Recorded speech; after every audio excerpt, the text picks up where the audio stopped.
വിദ്യാർത്ഥികളെ, ഇന്നത്തെ school media ഇന്നത്തെ ക്ലാസ്സിലൂടെ നിങ്ങളുടെ മുമ്പിൽ പരിചയപ്പെടുത്തുന്നത് 10ാം ക്ലാസ്സിലെ ഓർഗാനിക് സംയുക്തങ്ങൾ നാമകരണവും ഐസോമറിസവും എന്ന് പറയുന്ന പാഠത്തിലെ അവസാന ഭാഗമായ ഐസോമറിസമാണ് ഇന്നത്തെ ക്ലാസ്സിൽ നമ്മൾ ഡിസ്കസ് ചെയ്യുന്നത്. എന്താണ് ഐസോമർ എന്ന് പറഞ്ഞാൽ? ഐസോമർ എന്ന് പറഞ്ഞു കഴിഞ്ഞാൽ ഒരേ തന്മാത്രവാക്യം അല്ലെങ്കിൽ രാസസൂത്രം, കെമിക്കൽ ഫോർമുല, മോളിക്കുലർ ഫോർമുല എന്നെല്ലാം പറയാം. ഒരേ രാസസൂത്രവും വ്യത്യസ്ത ഘടനാവാക്യം, വ്യത്യസ്തങ്ങളായ സ്ട്രക്ചറൽ ഫോർമുലയുമുള്ള സംയുക്തങ്ങളെയാണ് ഐസോമറുകൾ എന്ന് വിളിക്കാറുള്ളത്. ഈ പ്രതിഭാസത്തെ, അതായത് രണ്ട് സംയുക്തങ്ങൾ, അവക്ക് ഒരേ തന്മാത്രവാക്യം പക്ഷെ അവരുടെ ഘടനാവാക്യം വ്യത്യസ്തമാണ്, ഈ ഒരു പ്രതിഭാസത്തെയാണ് നമ്മൾ ഐസോമറിസം എന്ന് വിളിക്കാറുള്ളത്. ഐസോമറുകൾ പ്രധാനമായും 3 തരം ഐസോമറുകളാണ് 10ാം ക്ലാസ്സിൽ നമുക്ക് പഠിക്കാനുള്ളത്. അതിൽ ആദ്യമായി നമ്മൾ ഡിസ്കസ് ചെയ്യാൻ പോകുന്നത് ചെയിൻ ഐസോമറിസം എന്ന് പറയുന്ന പ്രതിഭാസമാണ്.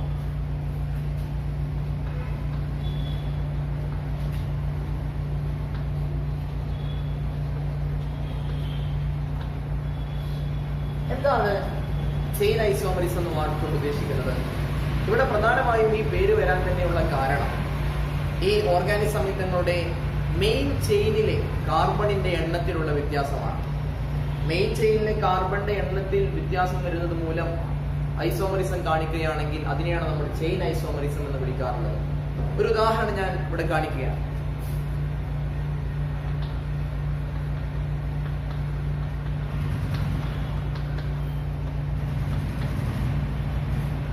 നാല് കാർബണുള്ള ഒരു ആൽക്കെയിൻ ആണ് ഇവിടെ എഴുതിയിട്ടുള്ളത്.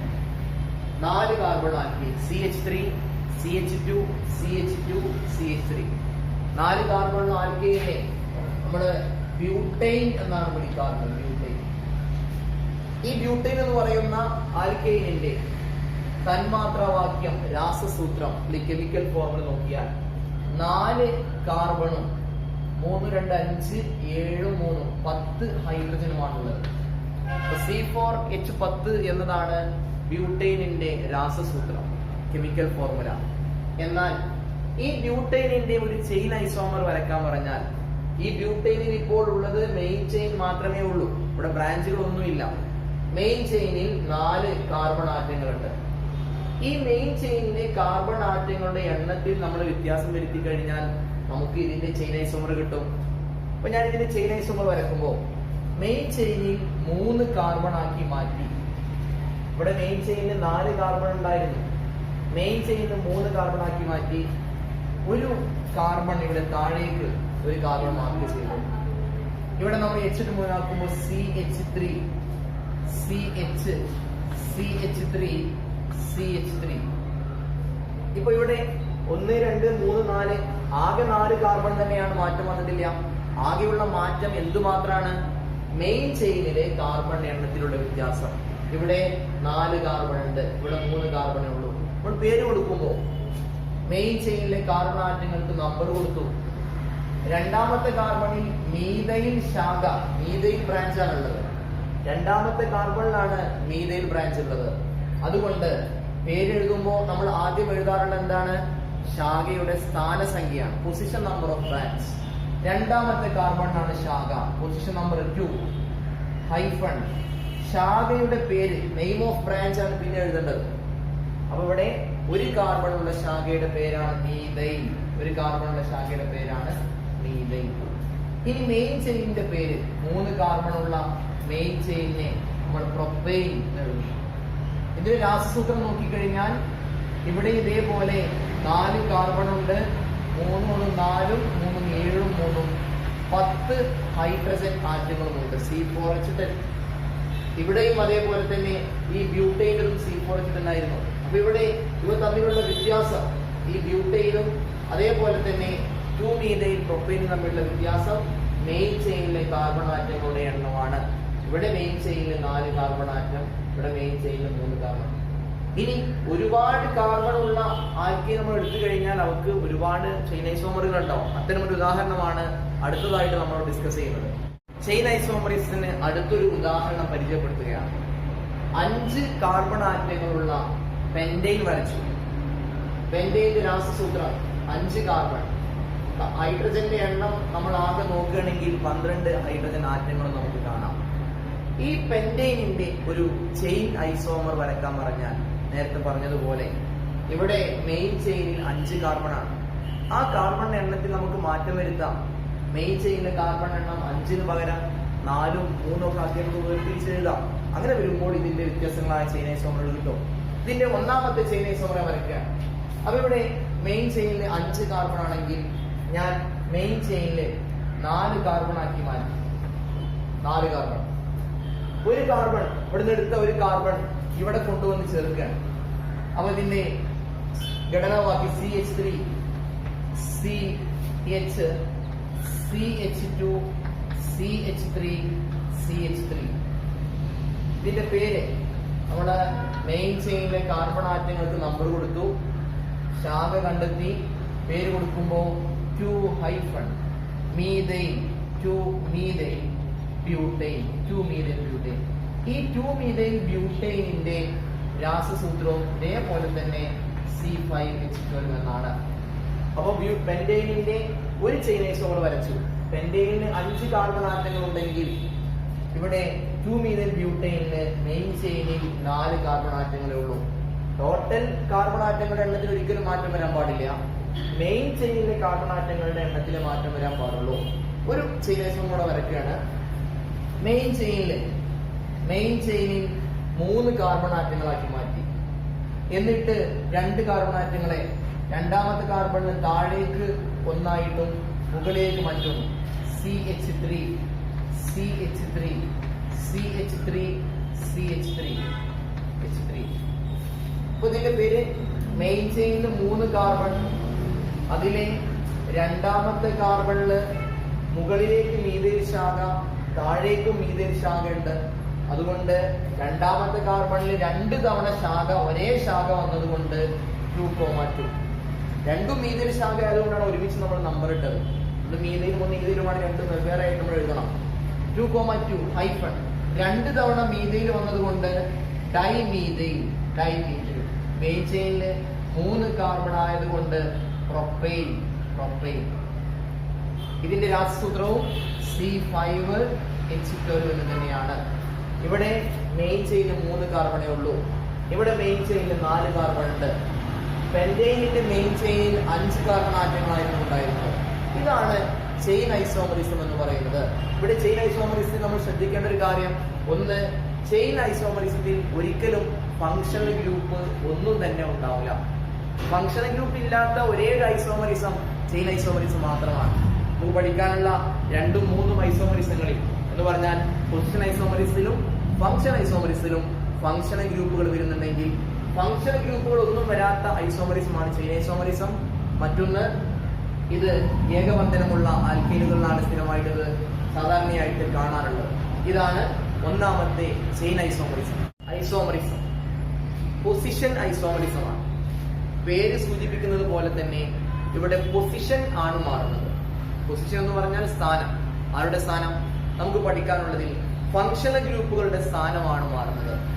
ഫങ്ഷണൽ ഗ്രൂപ്പ് ഒന്നാമത്തെ കാർബണിലാണ് ഉള്ളതെങ്കിൽ ആ ഒന്നാമത്തെ കാർബണിൽ നിന്നും ആ ഫങ്ഷണൽ ഗ്രൂപ്പിന്റെ സ്ഥാനം 2ലേക്കോ 3ലേക്കോ മാറ്റിക്കഴിഞ്ഞാൽ, അല്ലെങ്കിൽ അതിന്റെ സ്ഥാനം ഒരു ഭാഗത്തുനിന്നും അടുത്ത ഭാഗത്തേക്ക് മാറ്റിക്കഴിഞ്ഞാൽ അങ്ങനെ ഉണ്ടാകുന്ന ഐസോമറിസമാണ് പൊസിഷൻ ഐസോമറിസം. ഒരു ഉദാഹരണം,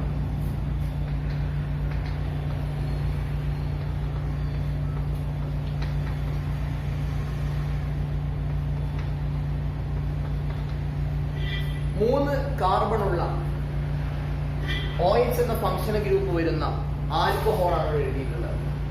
3 കാർബൺ ഉള്ള ആൽക്കഹോളിനെ, അതും ഫങ്ഷണൽ ഗ്രൂപ്പ് വരുന്ന കാർബണിന് കുറഞ്ഞ നമ്പർ കിട്ടണം. അപ്പൊ ഇവിടെയാണ്, ഇതാണ് ഒന്നാമത്തെ കാർബൺ. അതിന് നമ്പർ കൊടുക്കുമ്പോൾ ഒന്നാമത്തെ കാർബണിലാണ് ആൽക്കഹോൾ വന്നിട്ടുള്ളത്, അല്ലെങ്കിൽ OH എന്ന ഫങ്ഷണൽ ഗ്രൂപ്പ് വന്നിട്ടുള്ളത്.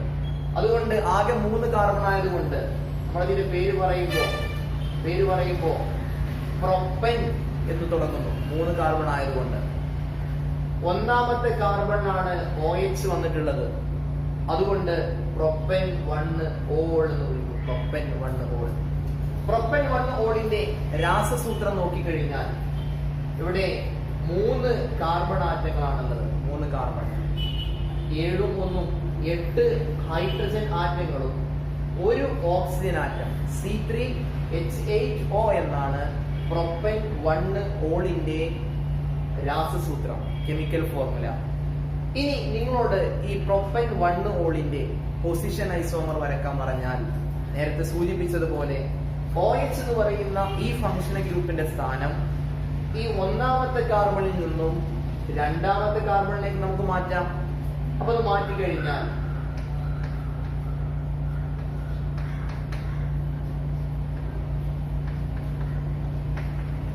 ഇവിടെ ഈ എഴുതിയതില് ഞാൻ ആകെ 3 കാർബൺ തന്നെയാണ്, കാർബൺ എണ്ണം ടോട്ടൽ മാറ്റം വരുത്തിയിട്ടില്ല.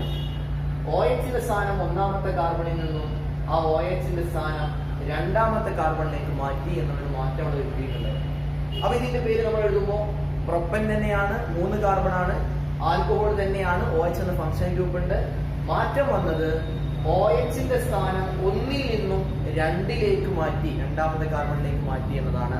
അതുകൊണ്ട് തന്നെ ഇതിന്റെ പേര് വരുന്നത് പ്രൊപ്പൻ 2 ഓൾ ആണ്. Propan 2 ol. രാസസൂത്രം യാതൊരു മാറ്റവും ഇല്ല. 3 കാർബൺ, 3, 4, 7, 8 ഹൈഡ്രജൻ ആറ്റങ്ങൾ, ഒരു ഓക്സിജൻ ആറ്റം. അപ്പൊ ഇവിടെ എന്തിനാ മാറ്റം വന്നത്? ഫംഗ്ഷൻ ഗ്രൂപ്പ് OH തന്നെയാണല്ലോ രണ്ടിലും. ഫംഗ്ഷൻ ഗ്രൂപ്പ് മാറിയിട്ടില്ല. ഫംഗ്ഷൻ ഗ്രൂപ്പിന്റെ സ്ഥാനം, പൊസിഷൻ മാത്രം മാറി. ഇങ്ങനെ ഫംഗ്ഷൻ ഗ്രൂപ്പിന്റെ പൊസിഷൻ മാറുമ്പോൾ ഉണ്ടാകുന്ന ഐസോമറിസമാണ് നമ്മൾ പൊസിഷൻ ഐസോമറിസം എന്ന് വിളിക്കാറുള്ളത്. ഐസോമറിസത്തിന്റെ രണ്ടാമത്തെ ഒരു ഉദാഹരണമാണ് അടുത്തതായിട്ട് നിങ്ങളുടെ മുമ്പിൽ കാണിക്കുന്നത്. ഇവിടെ 5 കാർബണുള്ള OH എന്ന ഫംഗ്ഷൻ ഗ്രൂപ്പുള്ള ആൽക്കഹോൾ വരച്ചു. ഒന്നാമത്തെ കാർബണിലാണ് OH എന്ന ഫംഗ്ഷൻ ഗ്രൂപ്പ് ഉള്ളത്, ഒന്നാമത്തെ കാർബണിലാണ്. അതുകൊണ്ട് പെന്റൻ 5 കാർബൺ ആയതുകൊണ്ട് പെന്റൻ. ഒന്നാമത്തെ കാർബണിൽ OH വന്നതുകൊണ്ട് പെന്റൻ 1 ഓൾ. ഇവിടെ ഈ പെന്റൻ 1 ഓളിന്റെ പൊസിഷൻ ഐസോമറുകൾ വരയ്ക്കാൻ പറഞ്ഞാൽ നമുക്ക് ഇതിന്റെ സ്ഥാനങ്ങൾ പല ഭാഗങ്ങളിലേക്കും മറ്റു കാർബൺ ആറ്റങ്ങളിലേക്ക് നമുക്ക് മാറ്റാം. ഒന്നാമത്തെ കാർബണിലുള്ള OH നെ ഇവിടെ നിന്നും എടുത്ത് നമ്മൾ രണ്ടാമത്തെ കാർബണിലേക്ക്, അത് ഇവിടെ ചേർത്താലും രണ്ടാമത്തെ കാർബണാണ്, ഇവിടെ ചേർത്താലും രണ്ടാമത്തെ കാർബൺ തന്നെയാണ്. എവിടെയാണ് ചേർക്കുന്നത്? ആ കാർബണിന് കുറഞ്ഞ നമ്പർ കിട്ടണമെന്നാണല്ലോ. അപ്പോ ഞാൻ ഇതിന്റെ ഒരു പൊസിഷൻ ഐസോമർ വരയ്ക്കുകയാണ്. 5 കാർബൺ ഇട്ടു. OH ന്റെ സ്ഥാനം ഇവിടെ കൊണ്ടുവന്നിട്ടു. CH3, CH, H2, H2, H3. Number കൊടുക്കുമ്പോൾ ഫംഗ്ഷൻ ഗ്രൂപ്പ് വരുന്ന കാർബണിന് കുറഞ്ഞ നമ്പർ കിട്ടണം. അപ്പോൾ ഇവിടെ നിന്നും ഇങ്ങോട്ടാണ് നമ്പർ കൊടുക്കേണ്ടത്. അങ്ങനെ വരുമ്പോൾ ആ ഫംഗ്ഷൻ ഗ്രൂപ്പിന്റെ സ്ഥാനം നേരത്തെ ഒന്നാമത്തേതിൽ ഉണ്ടായിരുന്ന OH നെ ഇപ്പോൾ രണ്ടാമത്തെ കാർബണിലേക്ക് മാറ്റി. അപ്പോൾ പേരിലുള്ള മാറ്റം, ആകെ 5 കാർബൺ ആയതുകൊണ്ട് പെന്റൻ തന്നെയാണ്. OH ന്റെ സ്ഥാനം ഇപ്പോൾ 2 ആണ്, അതുകൊണ്ട് പെന്റൻ 2 ഓൾ. രാസസൂത്രത്തിൽ യാതൊരു മാറ്റവും ഇല്ല. C5H12O എന്ന് തന്നെയാണ്. വീണ്ടും ഇതിന്റെ മറ്റൊരു പൊസിഷൻ ഐസോമർ നമുക്ക് വരക്കാം. നേരത്തെ പ്രൊപ്പൻ 1 ഓളിന്റെ ഒരു പൊസിഷൻ ഐസോമർ വരക്കാൻ കഴിയുമായിരുന്നുള്ളൂ എങ്കിൽ ഇവിടെ ഒന്നുകൂടെ നമുക്ക് വീണ്ടും വരക്കാം. അതായത് ഈ ഒന്നാമത്തെ കാർബണുള്ള OH നെ നമ്മൾ ആദ്യം 2 മാറ്റി, ഇനി നമുക്ക് 3 മാറ്റാൻ കഴിയും.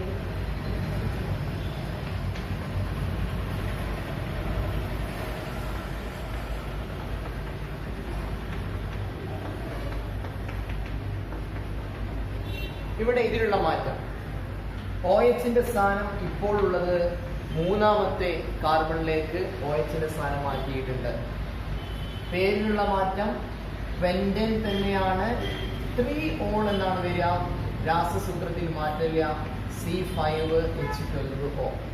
അപ്പോ പെന്റൻ 1 ഓളിന്റെ പൊസിഷൻ ഐസോമറുകളായി നമുക്ക് പെന്റൻ 2 ഓളും പെന്റൻ 3 ഓളും വരക്കാൻ കഴിയും. കാർബൺ ആറ്റങ്ങളുടെ എണ്ണം കൂടുതൽ വരുമ്പോൾ അതിനനുസരിച്ച് നമുക്ക് കൂടുതൽ പൊസിഷൻ ഐസോമർ വരക്കാൻ കഴിയും. നേരത്തെ പ്രൊപ്പൻ 1 ഓളിൽ നമുക്ക് ഒരു ഐസോമർ മാത്രമേ വരക്കാൻ കഴിഞ്ഞിരുന്നുള്ളൂ എങ്കിൽ ഇവിടെ പെന്റൻ 2 ഓളിൽ കാർബണുകളുടെ എണ്ണം കൂടിയപ്പോൾ 5 ആയപ്പോൾ നമുക്ക് അതിന്റെ 2 പൊസിഷൻ ഐസോമറുകൾ വരക്കാൻ കഴിയും. പൊസിഷൻ ഐസോമറിസത്തിന് 3ാമത്തെ ഒരു ഉദാഹരണമാണ് നമ്മൾ ഡിസ്കസ് ചെയ്യാൻ പോകുന്നത്. ഞാൻ നേരത്തെ കാണിച്ച 2 ഉദാഹരണങ്ങളിലും ഫങ്ഷണൽ ഗ്രൂപ്പായി OH അഥവാ ആൽക്കഹോൾ ആണ് നമ്മൾ ഉദാഹരണമായി എടുത്തിരുന്നതെങ്കിൽ ഇവിടെ നമ്മൾ ഫങ്ഷണൽ ഗ്രൂപ്പായി Cl എടുക്കണം. ക്ലോറോ എന്ന ഫങ്ഷണൽ ഗ്രൂപ്പ്. ഫങ്ഷണൽ ഗ്രൂപ്പിന്റെ പേര് ചോദിച്ചാൽ ക്ലോറോ. അത്തരത്തിലുള്ള ഫങ്ഷണൽ ഗ്രൂപ്പ് വരുന്ന സംയുക്തങ്ങളുടെ പൊതുവായ പേര് ചോദിച്ചാൽ, കോമൺ നെയിം ചോദിച്ചാൽ നമ്മൾ പറയേണ്ട ഉത്തരം ഹാലോ സംയുക്തങ്ങൾ, ഹാലോ കോമ്പൗണ്ട്സ് എന്നാണ്. ഇവിടെ ഞാനൊരു ഹാലോ സംയുക്തം, ഒരു ഹാലോ കോമ്പൗണ്ട് ആണ് തന്നിട്ടുള്ളത്. ആകെ 4 കാർബൺ. ആ 4 കാർബണുകളിൽ ഒന്നാമത്തെ കാർബണില് ക്ലോറോ എന്ന ഫങ്ഷണൽ ഗ്രൂപ്പ്. അതുകൊണ്ട് പേര് കൊടുക്കുമ്പോൾ 1 ക്ലോറോ ബ്യൂട്ടൈൻ. ക്ലോറോ ബ്യൂട്ടൈൻ എന്നും പറയാം, പക്ഷെ സ്ഥാനം വെച്ച് പറയുമ്പോൾ ഒന്നുകൂടെ ഉചിതമായി മാറും. 1 ക്ലോറോ ബ്യൂട്ടൈൻ ആണ് ഈ വരച്ചിട്ടുള്ളത്. അതിന്റെ രാസസൂത്രം 4 കാർബൺ ആറ്റങ്ങൾ, 9 ഹൈഡ്രജൻ ആറ്റങ്ങൾ, 1 ക്ലോറിൻ ആറ്റം. ഇതാണ് അതിന്റെ രാസസൂത്രം. നേരത്തെ ചെയ്തതുപോലെ തന്നെ ഫങ്ഷണൽ ഗ്രൂപ്പിന്റെ സ്ഥാനം മാറ്റുക എന്നുള്ളത് മാത്രമാണ് ക്വസ്റ്റ്യൻ ഐസോമറിസം നമ്മൾ ചെയ്യുന്നത്. ഇവിടെ ഈ ഫങ്ഷണൽ ഗ്രൂപ്പിന്റെ സ്ഥാനം ഇപ്പോൾ ഉള്ളത് 1ാമത്തെ കാർബണിലാണെങ്കിൽ അടുത്തതായി നമുക്ക് അതിനെ 2ാമത്തെ കാർബണിലേക്ക് മാറ്റാം.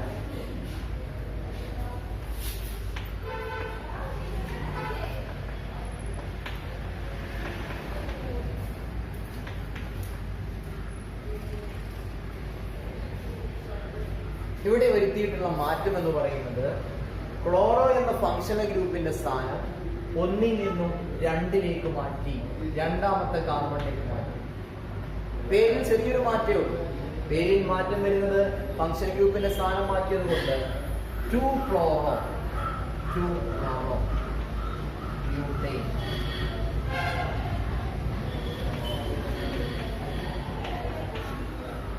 ബ്യൂട്ടൈൻ. ഇനി ഇവിടെ ഒരിക്കലും അടുത്തൊരു ക്വസ്റ്റ്യൻ ഐസോമറിസം സാധ്യതയില്ല. അതെന്തേ? ഈ 2ാമത്തെ കാർബണിൽ നിന്നും ഞാൻ ഇങ്ങോട്ട് ഇപ്പുറത്തേക്ക് മാറ്റിയെന്ന് കരുതാം. ഞാൻ ഇവിടെ നിന്നു ഈ Cl ഇങ്ങോട്ട് മാറ്റിക്കഴിഞ്ഞാൽ 3 ക്ലോറോ കിട്ടുമോ എന്നൊരു സംശയം ഉണ്ടെങ്കിൽ കിട്ടൂല. കാരണം Cl സ്ഥാനം ഇങ്ങോട്ട് മാറ്റി കഴിഞ്ഞാൽ ഫങ്ഷണൽ ഗ്രൂപ്പ് ചേരുന്ന കാർബണിന് കുറഞ്ഞ നമ്പർ കിട്ടണം. അതുകൊണ്ട് ഇവിടെ ഇങ്ങോട്ട് തന്നെയാണ് അപ്പോഴും നമ്പർ കൊടുക്കേണ്ടത്. അപ്പൊ അതും 2 ക്ലോറോ തന്നെയാണ്. ഇവിടെ 3 ക്ലോറോ എന്നൊരു ഓപ്ഷൻ ഇവിടെ വരുന്നില്ല. ഇവിടെ 1 ക്ലോറോ ബ്യൂട്ടൈനിന്റെ ഒരു ക്വസ്റ്റ്യൻ ഐസോമർ വരയ്ക്കാൻ പറ്റുകയുള്ളൂ. അത് 2 ക്ലോറോ ബ്യൂട്ടൈൻ മാത്രമാണ്.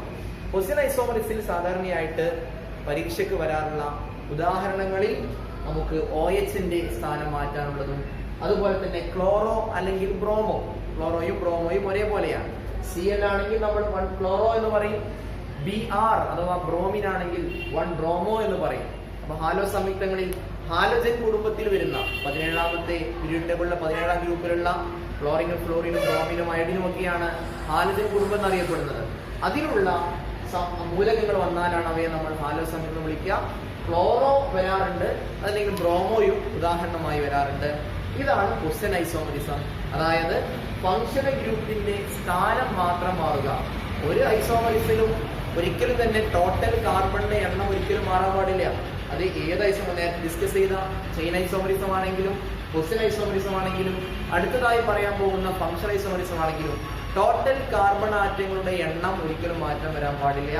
ചെയിൻ ഐസോമറിസത്തിൽ മെയിൻ ചെയിനിലെ കാർബൺ ആറ്റങ്ങളുടെ എണ്ണം മാത്രമാണ് മാറ്റിയിട്ടുള്ളത്. ക്വസ്റ്റ്യൻ ഐസോമറിസിൽ ഫങ്ഷണൽ ഗ്രൂപ്പിന്റെ സ്ഥാനം മാത്രമേ മാറ്റിയിട്ടുള്ളൂ. ഇനി അടുത്ത ഐസോമറിസമാണ് നമുക്ക് ഡിസ്കസ് ചെയ്യുന്നത് ഫങ്ഷണൽ ഐസോമറിസമാണ്.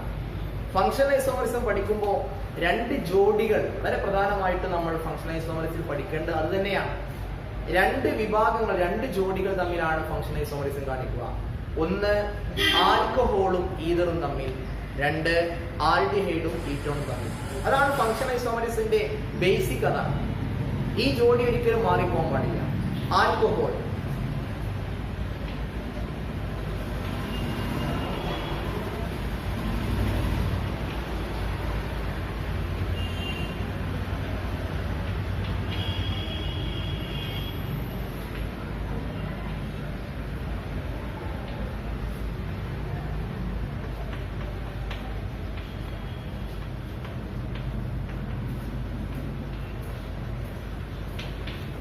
ഇവിടെ ഈ 2 ജോഡികൾ എഴുതിയപ്പോ ബ്രാക്കറ്റിനകത്ത് അവയിൽ വരുന്ന ഫംഗ്ഷണൽ ഗ്രൂപ്പും പ്രത്യേകം നോട്ട് ചെയ്തിട്ടുണ്ട്. ഫംഗ്ഷണൽ ഗ്രൂപ്പ് കണ്ടാൽ OH കണ്ടാൽ അത് ആൽക്കഹോൾ ആണെന്ന് തിരിച്ചറിയണം. അതാണ് ഈ ചാപ്റ്ററിന്റെ മെയിൻ ആയിട്ട് വരുന്നത്. അതേപോലെ തന്നെ O കണ്ടു കഴിഞ്ഞാൽ അത് ഈതർ ആണ് എന്ന് മനസ്സിലാക്കണം. CHO കണ്ടാൽ ആൽഡിഹൈഡ് ആണെന്ന് തിരിച്ചറിയണം. CO കണ്ടാൽ അത് കീറ്റോൺ ആണെന്ന് തിരിച്ചറിയണം. അപ്പൊ നിങ്ങൾക്ക് എക്സാമിന് ഒരു ചോദ്യം വരിക, ഒരു 4 കാർബണുള്ള ആൽക്കഹോൾ തന്നു, എന്നിട്ട് ഇതിന്റെ ഫംഗ്ഷൻ ഐസോമർ വരക്കാൻ പറഞ്ഞാൽ, എഴുതാൻ പറഞ്ഞാൽ വളരെ സിമ്പിളാണ്. 4 കാർബൺ ആൽക്കഹോൾ ആണോ എങ്കിൽ നിങ്ങൾ ഓർക്കുക, ആൽക്കഹോളിന്റെ ഫംഗ്ഷൻ ഐസോമർ ആരേ വരുള്ളൂ? ഈതർ മാത്രമേ വരുള്ളൂ. അപ്പൊ 4 കാർബണുള്ള ഈതർ വരച്ചാൽ മതി. 5 കാർബണുള്ള ഒരു ആൽഡിഹൈഡ് തന്നു സങ്കല്പിക്കുക. 5 കാർബണുള്ള ഒരു ആൽഡിഹൈഡ് തന്നു, പെന്റനാൽ എന്ന 5 കാർബണുള്ള ആൽഡിഹൈഡ് തന്നു. നിങ്ങളോട് അതിന്റെ ഒരു ഫംഗ്ഷൻ ഐസോമർ വരയ്ക്കാൻ പറഞ്ഞാൽ 5 കാർബണുള്ള കീറ്റോൺ വരച്ചാൽ മതി. 5 കാർബണുള്ള കീറ്റോൺ വരയ്ക്കുക. ഈ 2 ജോഡികളാണ് ഫംഗ്ഷൻ ഐസോമറിൽ പ്രധാനമായിട്ടും വരുന്നത്. അപ്പൊ ഇതിനെ ഈ ഉദാഹരണങ്ങൾ ഇവിടെ കാണിക്കണം. ഒരു ഒന്നാമത്തെ എക്സാമ്പിൾ,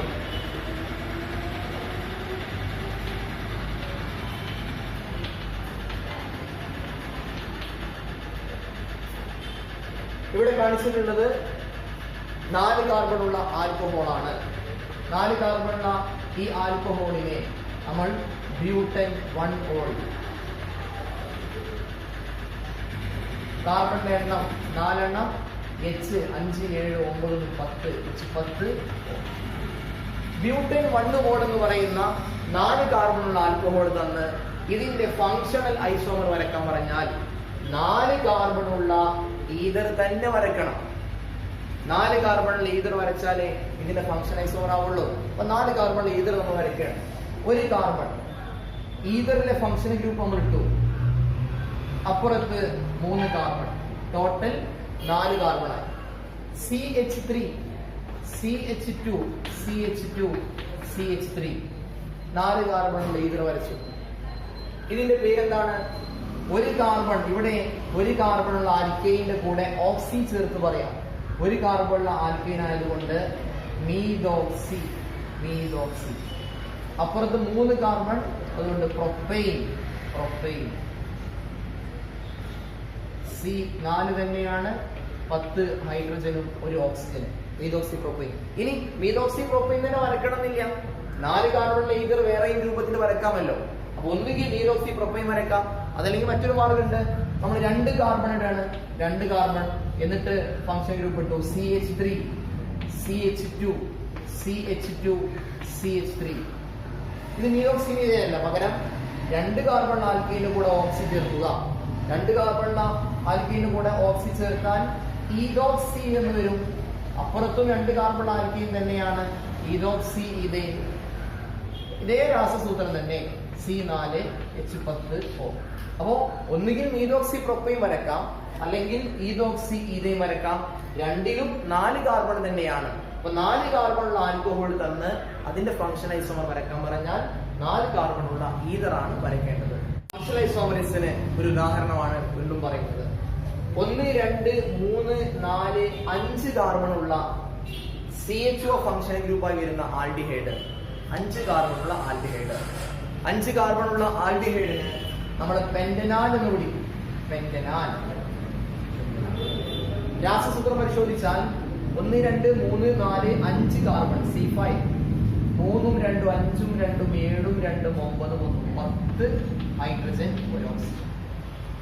5 കാർബണുള്ള ആൽഡിഹൈഡായ പെന്റനാൽ തന്നത് നിങ്ങളോട് പറയാണ് പെന്റനാലിന്റെ ഫംഗ്ഷൻ ഐസോമർ വരക്കണം. അപ്പൊ നമ്മൾ ആലോചിക്കണം, പെന്റനാൽ എന്ന് പറഞ്ഞാൽ ഒരു ആൽഡിഹൈഡാണ്.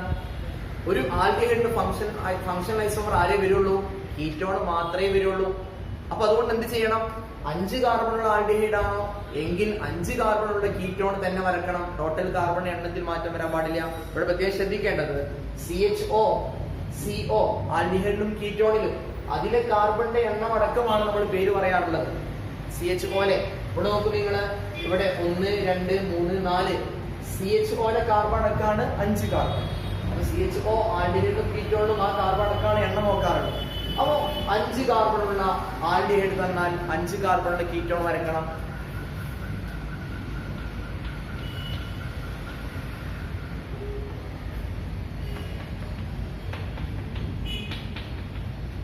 ഇവിടെ നോക്കൂ, ടോട്ടൽ 5 കാർബൺ. ടോട്ടൽ 5 കാർബണില് രണ്ടാമത്തെ കാർബൺ ആണ് അല്ലെങ്കിൽ കീറ്റോൺ ആയി വന്നിട്ടുള്ളത്, രണ്ടാമത്തെ സ്ഥാനത്തുള്ള കാർബൺ ആണ് കീറ്റോൺ ആയി വന്നിട്ടുള്ളത്. അതുകൊണ്ട് നമ്മൾ പേര് കൊടുക്കുമ്പോ ആകെ 5 കാർബൺ ആയതുകൊണ്ട് പെന്റൻ. പെന്റൻ രണ്ടാമത്തെ കാർബൺ ആണ് ഇത് വന്നിട്ടുള്ളത്, അതുകൊണ്ട് 2 ഓൺ, പെന്റൻ 2 ഓൺ. രാസസൂത്രം മാറ്റില്ല, C5H10O എന്ന് തന്നെയാണ്. ഇനി വേണമെങ്കിൽ ചെറിയ മാറ്റം വ്യക്തമോ വരക്കാമല്ലോ. CO-യുടെ സ്ഥാനം ഇങ്ങോട്ട് മാറ്റിയാലും കിട്ടും, പെന്റൻ 3 ഓൺ കിട്ടും. ഈ CO പകരം ഈ CO രണ്ടാമത്തെ കാർബൺ CO ഇങ്ങോട്ട് മാറ്റി വരച്ചാലുള്ള മാറ്റം എന്താണുള്ളത്? പെന്റൻ തന്നെയാണ്, ആകെ 5 കാർബൺ. CO മൂന്നാമത്തേതായി വരും, പെന്റൻ 3 ഓൺ വരും. പെന്റൻ 2 ഓൺ വരച്ചാലും കുഴപ്പമില്ല, പെന്റൻ 3 ഓൺ വരച്ചാലും പ്രശ്നമില്ല. എന്തായാലും അത് പെന്റനാൽ എന്ന് പറയുന്ന 5 കാർബണുള്ള ആൽഡിഹൈഡിന്റെ ഫംഗ്ഷൻ ഐസോമർ ആണ്. പെന്റൻ 2 ഓൺ വരച്ചാലും പെന്റൻ 3 ഓൺ വരച്ചാലും. ഇതാണ് നമ്മള് ഫങ്ഷണൽ ഐസോമറിസത്തിൽ പഠിക്കാനുള്ളത്. നേരെ തിരിച്ച് നമുക്ക് ഒരു ഈതർ തന്ന അതിന്റെ ഫംഗ്ഷൻ ഐസോമർ വരയ്ക്കാൻ പറഞ്ഞാൽ ആൽക്കഹോൾ വരയ്ക്കണം. അതേപോലെ തന്നെ ഒരു കീറ്റോൺ തന്നിട്ട് അതിന്റെ ഫംഗ്ഷൻ ഐസോമർ വരയ്ക്കാൻ പറഞ്ഞാൽ നമ്മൾ എന്ത് ചെയ്യണം? ആൽഡിഹൈഡ് വരയ്ക്കണം. തിരിച്ച് അങ്ങോട്ടും ഇങ്ങോട്ടും. ആൽക്കഹോൾ തന്നാൽ OH ഫംഗ്ഷൻ ഗ്രൂപ്പുള്ള ആൽക്കഹോൾ തന്ന് ഫംഗ്ഷൻ ഐസോമർ വരയ്ക്കാൻ പറഞ്ഞാൽ O ഫംഗ്ഷൻ ഗ്രൂപ്പായി വരുന്ന ഈതർ വരയ്ക്കണം. CHO ഫംഗ്ഷൻ ഗ്രൂപ്പായ ആൽഡിഹൈഡ് വരയ്ക്കാൻ പറഞ്ഞാൽ, അതിന്റെ ഫംഗ്ഷൻ ഐസോമർ വരയ്ക്കാൻ പറഞ്ഞാൽ CO ഫംഗ്ഷൻ ഗ്രൂപ്പായി വരുന്ന കീറ്റോൺ വരയ്ക്കണം. ഇതാണ് ഫങ്ഷണൽ ഐസോമറിസത്തിൽ നമുക്ക് പഠിക്കാനുള്ളത്. ഇവിടെ നമ്മൾ പഠിച്ച 3 ഐസോമറിസങ്ങൾ, chain isomerism, question isomerism, functional isomerism എന്നിവ ഒന്നുകൂടെ മനസ്സിലാക്കുന്നതിന് വേണ്ടി ഞങ്ങൾ മുമ്പിൽ ഒരു പ്രോബ്ലം അവതരിപ്പിക്കുകയാണ്. ഇവിടെ 5 സംയുക്തങ്ങൾ തന്നിട്ടുണ്ട്. ഇതിൽ നിന്നും നമ്മൾ പഠിച്ച ഐസോമർ ജോഡികൾ, 3 തരം ഐസോമർ ജോഡികൾ തിരഞ്ഞെടുത്ത് എഴുതണം. ഒന്നാമത്തെ സംയുക്തം നോക്കൂ നിങ്ങൾ. ഇവിടെ 4 കാർബൺ ഉണ്ട്, OH എന്ന ഫംഗ്ഷൻ ഗ്രൂപ്പ് ഉണ്ട്. 4 കാർബൺ ഉള്ള രണ്ടാമത്തെ കാർബണിൽ OH ഉള്ള ബ്യൂട്ടൻ 2 ഓൺ ആണ് കൊടുത്തിട്ടുള്ളത്. അപ്പൊ നമുക്കറിയാം ആൽക്കഹോൾ വരുമ്പോൾ OH വരുന്ന ആൽക്കഹോൾ വരുന്ന സംയുക്തങ്ങളിൽ 2 ഐസോമറിസത്തിന് സാധ്യതയുണ്ട്. ഒന്നുകിൽ ആ OH-ന്റെ സ്ഥാനം മറ്റൊരു ഭാഗത്തേക്ക് മാറ്റിയാൽ ക്വസ്റ്റ്യൻ ഐസോമറിസം കിട്ടും. അതല്ലെങ്കിൽ OH-ന് പകരം ആൽക്കഹോളിന് പകരം ഈതർ ആക്കി മാറ്റി എഴുതിയാൽ നമുക്ക് ഫംഗ്ഷൻ ഐസോമറിസം കിട്ടും. അപ്പൊ നോക്കൂ, ഇവിടെ ഈ 4 കാർബൺ ഉള്ള OH, ആദ്യം ഇതിന്റെ ക്വസ്റ്റ്യൻ ഐസോമർ ഉണ്ടോ എന്ന് തിരയാം. 4 കാർബൺ ഉള്ള OH-ന്റെ സ്ഥാനം മാറ്റിയ ഏതെങ്കിലും ഇതിലുണ്ടോ? ഇതെല്ലാം ഇവിടെ നോക്കി, ഇതാ ഈ D എന്ന് പറയുന്നത് ഏത് 4 കാർബൺ, രണ്ടാമത്തേത് OH, ഡിയിലോ 4 കാർബൺ തന്നെ OH-ന്റെ സ്ഥാനം 1ലേക്ക് മാറ്റി.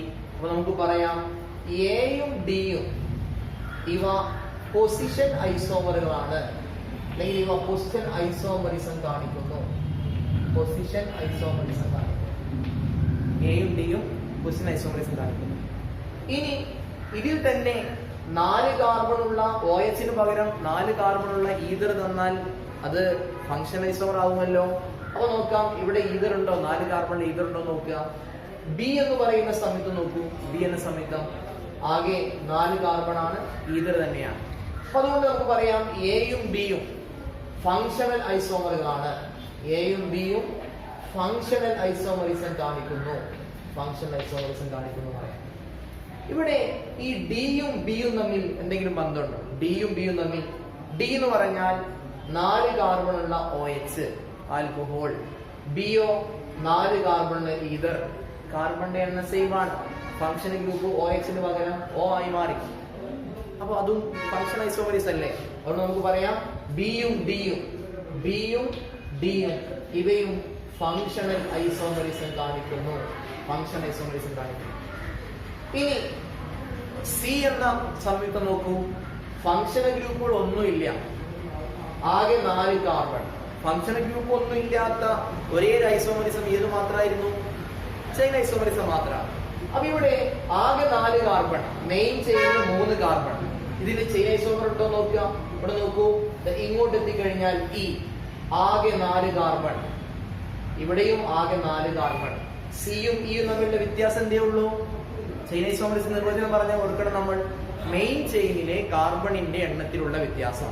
ഇവിടെ മെയിൻ ചെയിനിൽ 3 കാർബൺ, ഇവിടെ മെയിൻ ചെയിനിൽ 4 കാർബൺ. പക്ഷെ ടോട്ടൽ കാർബൺ ആറ്റങ്ങളുടെ എണ്ണത്തിൽ രണ്ടിലും തുല്യമാണ്. അപ്പൊ നമുക്ക് പറയാം സിയും ഇയും ഇവ ചെയിൻ ഐസോമറിക്സിന് ഉദാഹരണമാണ്. ഇങ്ങനെയാണ് നമ്മൾ ഐസോമർ ജോഡികൾ കണ്ടെത്തി എഴുതേണ്ടത്. ഒരിക്കലും എ എന്ന് മാത്രം എഴുതി ക്വസ്റ്റ്യൻ ഐസോമറിസം എന്ന് എഴുതാൻ പാടില്ല. ഐസോമർ എന്ന് പറഞ്ഞാൽ തന്നെ രണ്ട് സംയുക്തങ്ങൾ മിനിമം ഉണ്ടാവും. ഐസോമർ ജോഡികൾ നമ്മൾ എഴുതാറുള്ളത്. അപ്പൊ എ ഡി ക്വസ്റ്റ്യൻ ഐസോമർ, എയും ബിയും ഫംഗ്ഷൻ ഐസോമറിസം കാണിക്കുന്നു, ബിയും ഡിയും ഫംഗ്ഷൻ ഐസോമറിസം കാണിക്കുന്നു. ഇതാണ് ഫംഗ്ഷണൽ ഐസോമറിസം അടങ്ങുന്ന ക്വസ്റ്റ്യൻ ഐസോമറിസവും അതേപോലെ തന്നെ ചെയിൻ ഐസോമറിസത്തെ സംബന്ധിച്ച് നമുക്ക് 10ാം ക്ലാസ്സിൽ പഠിക്കാനുള്ള ഭാഗം നമ്മൾ ഡിസ്കസ് ചെയ്യാൻ പോകുന്നത് ഓർഗാനിക് സംയുക്തങ്ങളിലെ ഒരു വിഭാഗമായ വലയ സംയുക്തങ്ങളെ സംബന്ധിച്ചാണ്. ഓർഗാനിക് സംയുക്തങ്ങളെ നമ്മൾ രണ്ടായി തരംതിരിക്കുന്നത് ഒന്നാമത്തേത് ഓപ്പൺ ചെയിൻ സംയുക്തങ്ങളും വലയ സംയുക്തങ്ങളും. ഓപ്പൺ ചെയിൻ സംയുക്തങ്ങൾ എന്ന വിഭാഗത്തിലാണ് നമ്മൾ ആദ്യം പഠിക്കുന്ന ഏകബന്ധനമുള്ള ആൽക്കെയിനുകളും ദ്വിബന്ധനമുള്ള ആൽക്കീനും ത്രിബന്ധനമുള്ള ആൽക്കൈനും വരുന്നത്. അതെല്ലാം ഓപ്പൺ ആയി കിടക്കുകയാണ്. രണ്ട് അറ്റങ്ങളുണ്ട്, അതുകൊണ്ടാണ് ഓപ്പൺ ചെയിൻ എന്ന് വിളിക്കാനുള്ള കാരണം. എന്നാൽ വലയ സംയുക്തങ്ങൾ സൈക്ലിക് കോമ്പൗണ്ട്സ്, വലയ സംയുക്തം അതിനൊരു അവസാനമില്ല, സൈക്ലിക് ആയി വീണ്ടും ആവർത്തിച്ചു വരികയാണ്. ആ വലയ സംയുക്തങ്ങളെ നമ്മള് രണ്ടായി തരംതിരിക്കുന്നുണ്ട്. 6ഉം 7ഉം പാഠങ്ങളിൽ മിക്സ് ആയിട്ടാണ് നമ്മൾ ഈ ഭാഗം പറയുന്നത്. വലയ സംയുക്തങ്ങൾ നമ്മൾ രണ്ടായി തരംതിരിക്കുന്നത്, ഒന്നാമത്തെ വിഭാഗം അലിസൈക്ലിക് സംയുക്തങ്ങൾ,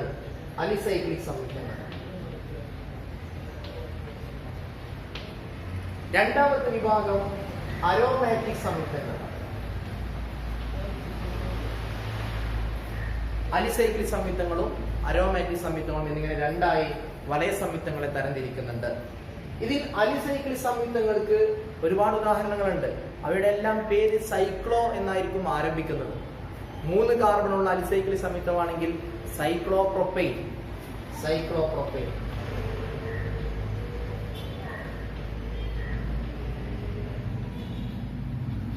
4 കാർബണുള്ള സൈക്ലിക് സംയുക്തമാണെങ്കിൽ വലയ സംയുക്തമാണെങ്കിൽ സൈക്ലോബ്യൂട്ടൈൻ എന്നും, 5 കാർബണുള്ള വലയ സംയുക്തമാണെങ്കിൽ സൈക്ലോപെന്റൈൻ എന്നും, 6 കാർബണുള്ള വലയ സംയുക്തമാണെങ്കിൽ സൈക്ലോഹെക്സൈൻ എന്നും വിളിക്കും.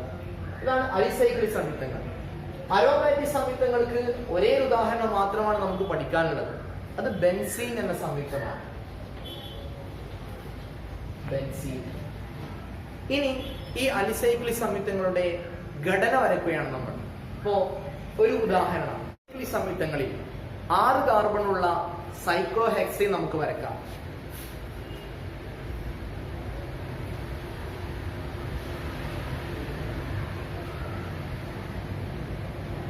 സൈക്ലോഹെക്സൈനില് 6 വശങ്ങളുണ്ട്, 6 കാർബൺ ആറ്റങ്ങളുണ്ട്. ഈ ഓരോ വരകളും ഓരോ ബന്ധനമാണ്. എന്ന് പറഞ്ഞാൽ ഇപ്പൊ ഈ കാർബൺ ആറ്റം നോക്കുകയാണെങ്കിൽ ഇത് 2 ഇലക്ട്രോണുകളെ പങ്കുവെച്ചു. ഇനി 2 ഇലക്ട്രോണാണ് ബാക്കിയുള്ളത്. അപ്പോഴാണ് നമ്മളവിടെ 2 ഹൈഡ്രജൻ ഉണ്ടാകും. ഇങ്ങനെ നോക്കിയാൽ ഓരോ കാർബണും 2 ഇലക്ട്രോണുകൾ വീതം പങ്കുവെച്ചിട്ടുണ്ടാവും. അതുകൊണ്ട് ബാക്കി 2 നമ്മൾ ഹൈഡ്രജൻ ചേർത്ത് കൊടുക്കുന്നു.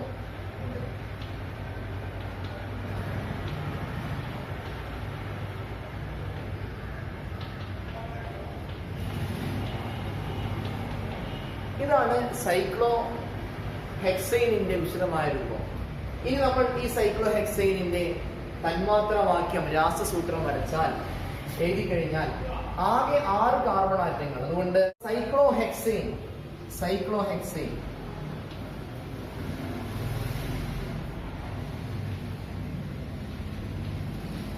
ആകെ 6 കാർബൺ ആറ്റങ്ങൾ. അതുകൊണ്ട് C6. ഓരോ കാർബണും 2 വീതം ഹൈഡ്രജൻ ആറ്റങ്ങൾ. ഇതാണ് സൈക്ലോഹെക്സൈൻ. അപ്പൊ അലിസൈക്ലിക് സംയുക്തങ്ങളിലുള്ള സൈക്ലോഹെക്സൈന്റെ ഘടനയാണ് നമ്മൾ വരച്ചത്. ഇവിടെ ഈ സൈക്ലോഹെക്സൈൻ തന്നെ വരയ്ക്കാനുള്ള ഒരു പ്രധാന കാരണം എന്ന് വെച്ച് കഴിഞ്ഞാൽ ഈ സൈക്ലോഹെക്സൈന്റെ ഏകദേശ രൂപമാണ് അരോമാറ്റിക് വിഭാഗത്തിൽപ്പെട്ട ബെൻസീനുള്ളത്. ബെൻസീനിലും 6 കാർബൺ തന്നെയാണ്. അതുകൊണ്ട് ബെൻസീന്റെ ഘടന വരയ്ക്കുമ്പോഴും നമ്മൾ ഇങ്ങനെ തന്നെയാണ് വരച്ചു തുടങ്ങാറുള്ളത്. ബെൻസീന്റെ ഘടന.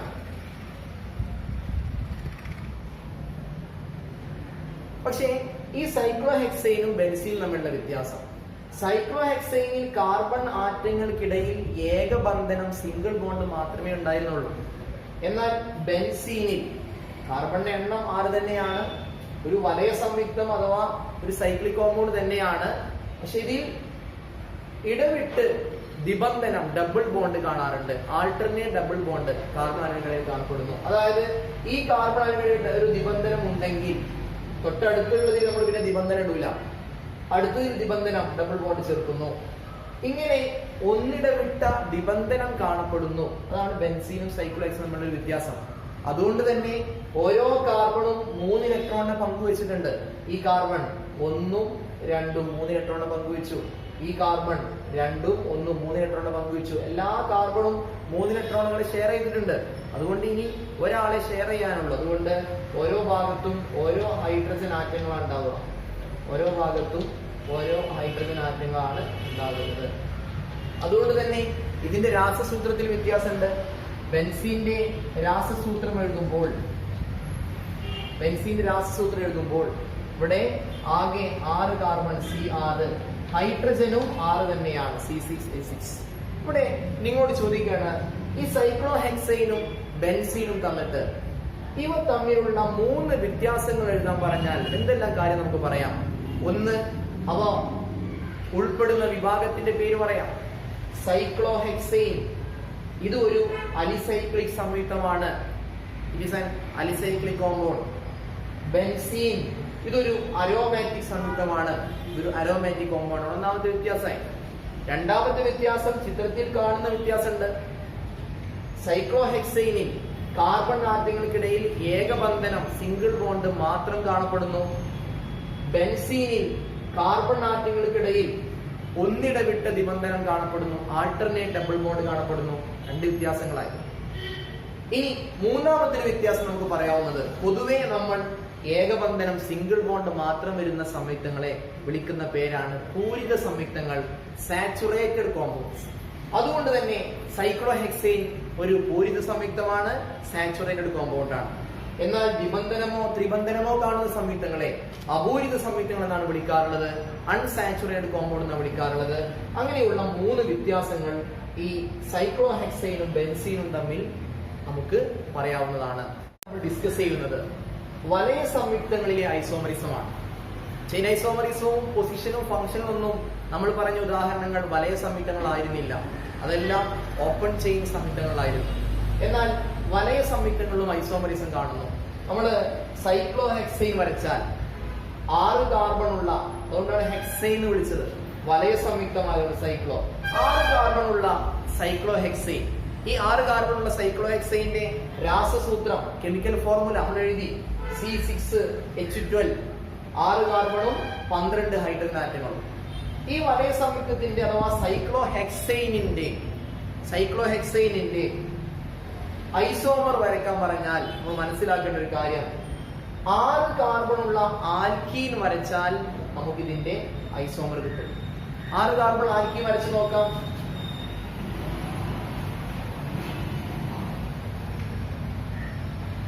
ഇവിടെ ഒരു നിബന്ധന ഡബിൾ ബോണ്ട് ചേർത്തു.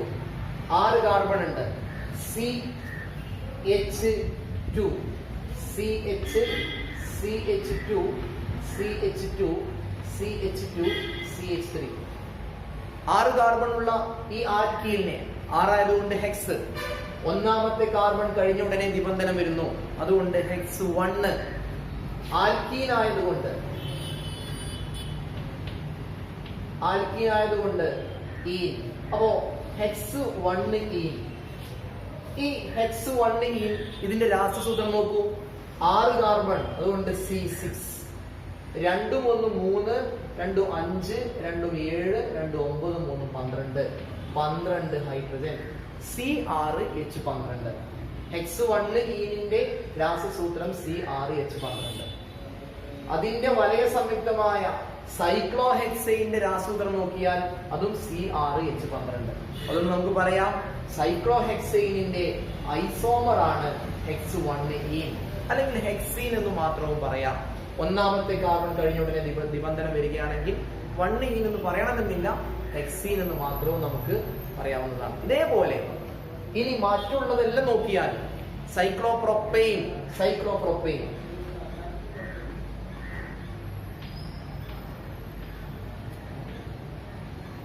സൈക്ലോപ്രോപ്പെയിന്റെ രാസസൂത്രം നോക്കിക്കഴിഞ്ഞാൽ C3H6.